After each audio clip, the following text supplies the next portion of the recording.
What's going on? This is King Cam, Ujumbe's podcast, Ujumbe Means Message, and today's message is spiritual self-care. And I have a special honored guest, Brother Hanun Kennedy.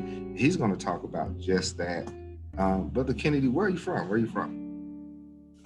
Great. I'm originally from California. It's Huno Iletuje Kennedy. Hey, just so. Huno Iletuje. Yeah. Yes, sir. What does those words mean something? So what does Huno Iletuje mean? Okay, great. Huno is a title, and that is a title I received when on one of my trips to Africa. It's like, it means in African traditional life, they have a person that's called a Huno, and he or she is both a doctor, but also a psychologist, but also a business counselor. It's integrated African medicine. And so they integrate all aspects of life. And so the specialist who works on the specialty of connecting with both the ancestors, the living, and keeping the harmony and balance in the spirit world is called Huno. Iletuje is the name I received in Benin.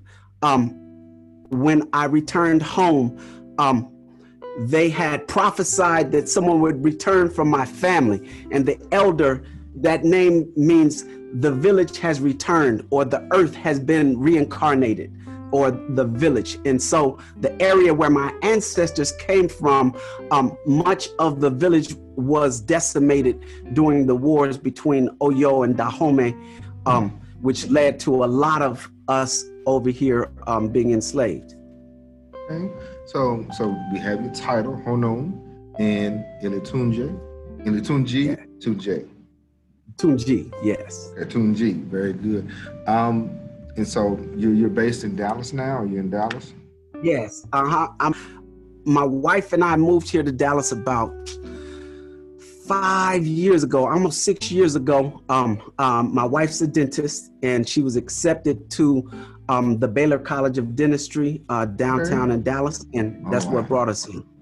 Wow. Yeah. And you know, we go back a little bit.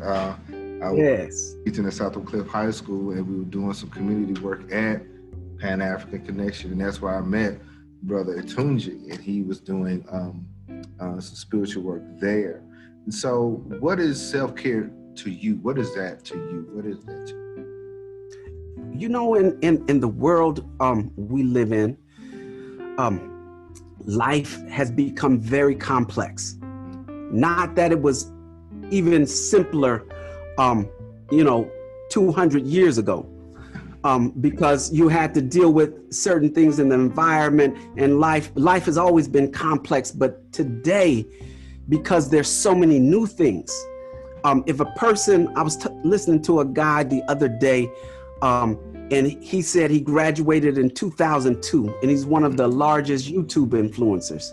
Yeah. And he said, I couldn't have said in high school that I wanted to be a travel vlogger and YouTube influencer when I graduated, because YouTube wasn't even invented to 2004. So, we live in a world that's so dynamic, and there are so many requirements, from legal requirements to be in compliance, so many social requirements from our family, our community, expectations.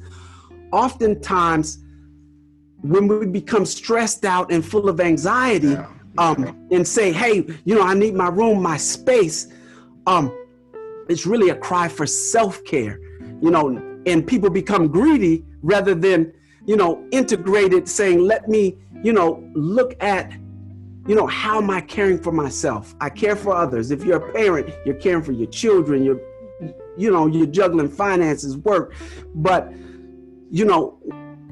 on a deeper sense is,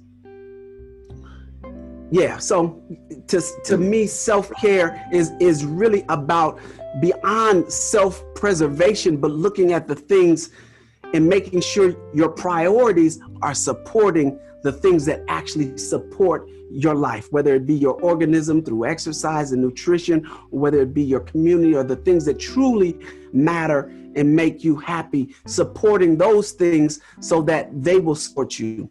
So it's really priorities, I guess. That would be in a nutshell. And so in the sense, basically what you're saying, self-care is totally different than self-preservation.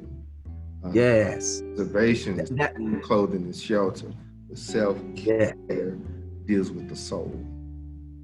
Yes, you know, the word care, you know, if you do something with care, it means you're actually doing it with detail, with love, you know, with a certain, you know, my wife being a dentist, I'm very sensitive in the mouth. And you want a dentist to, you know, open your mouth with care, not pull it open like you're an alligator, you know, so to do things with thought and to be thoughtful, to be mindful, you know, of yourself, and to, you know, sometimes that means forgiving yourself, you know, self-forgiveness. Wow, because the thing is, we would love on everybody else and we forget to love ourselves. We will, if we do, because it's hard to do. When we forgive other people, we don't forgive ourselves. We make mistakes. It could be small, like I forgot to take out the trash, and we just wear ourselves out for years. And so, what encouraged you to begin this journey of spiritual self-care? You know, I had you know, I was pretty healthy as a child. And, you know, my family, we have a lot of athletes.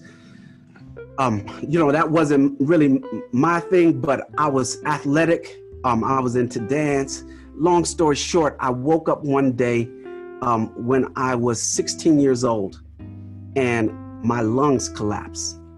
And I was diagnosed with acute asthma, you know, and for about 26 years, I'd been intubated on a ventilator 4 times. I was hospitalized over 40 times. I was on 14, 15 medications. But instead of taking self-care, what my attitude became, I said, if I could die any moment, I'm feeling great, and all of a sudden my lungs freeze up. I'm gonna live each day like the last. And so what that meant for me was, you know, that phrase they say, we can sleep next year, you know, work hard, you know, just grind. And so my mentality began like, I'm gonna try and get a whole lifetime into a day. So, you know, I wasn't sleeping, I wasn't eating. And finally I got to a point, you know, I was very driven, you know, in my field. I was a composer for professionally for 15 years. And, you know, I had composed music for the Chris Rock show, Dave Chappelle show. And, you know, there's always deadlines in entertainment, and that just became my life. And finally, you know, after I had, you know, a serious coma, I went into a coma for 4 days. Long story short, after I got out, I was like, I'm taking a trip to the beach. You know, so I went overseas. I went to Cuba. Long story short, I was introduced to a whole different way of living. And in that country, because it's communist, you know, there's good and bad in everything. And one thing is, in a communist country, no matter how hard you work, you're not gonna make any more money. So people, you know, knew how to relax and enjoy the finer things of life. At that point, I had no children. I was 33, and they were like, "You're 33, you don't have children? Ah, you must have TV. We don't have TV here." So, you know, through that contact, I was introduced into African spirituality. And, you know, I always knew we were spiritual, but I never knew we actually had an active, continuous priesthood. We had religions that were active, that, you know, are sustaining. And, you know, that whole idea just intrigued me. And it was really once I had children, you know, that I realized all the things before I tried to cram a lifetime into a day. But I realized that the things I want to achieve are actually multi-generational. And I need to live, you know, well into my 80s to see my life fulfilled, you know, especially with my youngest. Right now I'm 48. Right. And my daughter is 3 years old. So she'll graduate from high school when I'm 62 rather. I'll be 66 or 67 when she graduates from college.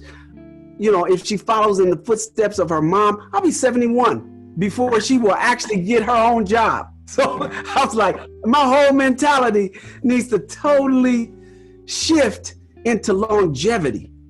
And there's the African phrase that says, the only thing worse than being sick is having a bad name. And so, you know, I said, let me slow down. Let me stop trying to move so fast where I'm just jumping over and skipping over things in life and not really being careful about life. So that's how I got into self-care. And that having a name is better than silver or gold. Her name will be here longer than we are, you know, than you are. And that's why I tell you, names are important. And in the African tradition, African custom, we have to call it for what it is. We have to call that person by name. If it's difficult, we try to call the name. So I try to tell my students, some of them are from other places, and they just say, no, it's okay. Don't, you know. No, I say, it's not okay. We need to learn your name. Because I just was hoping to hear their name called. You know, when names were stripped, when their language was stripped, they was hoping to hear Iletuje or Lokoso or even just Bawani, something. Something. They didn't hear that. And so with this world of digital and always moving, but it seems like we're not going anywhere. That's real. Now, what is your biggest challenge right now? As a matter of fact, you are a priest, right? Yes. Okay. In what tradition? I'm sorry. Yes. I'm an initiated priest in Orisha, Oya and Obatala, and also in traditional West African Vodun. I'm a Bokono Babalao, which is, you know, an integrated African healer. Right. So dealing with this COVID, what is your biggest challenge? Because I see you have your setup, and please tell the people because I know some people may be listening on the podcast or whatever. He has a nice backdrop, you know, it looked like a spa. So